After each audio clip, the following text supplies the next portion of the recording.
Qur'oni Karimning biz suralari bilan, oyatlari bilan tanishib o'tar ekanmiz. Shuni bilishimiz kerakki, Qur'on Allohning kalomi bo'lgani uchun u tubsiz dengizga o'xshaydi.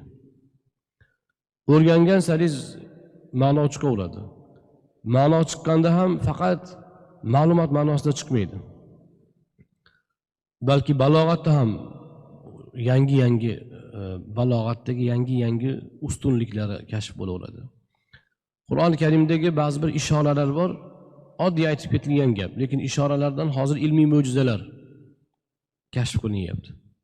Mana bu Qur'oni Karim cheksiz ilmga ega, ilmni o'zida jamlagan, lekin banda fahmiga yarasha o'rganib boraveradi va ulamolarimiz mana minglab tafsir yozilgan. Nega desa, yangi ma'noni mufassir 5-10 ta tafsirda o'qigandan keyin yangi ma'nolar unda qalbida yangi ma'nolar paydo bo'ladi. O'sha yangi ma'nolarni yetkazish uchun u tafsir yozadi yana. Bo'lmasam o'sha oldingi tafsirda o'qib yursa ham bo'ladi. Yo'q, yangi ma'no, yangi ifodani demak Alloh uning qalbiga soladi, keyin tafsir yoziladi.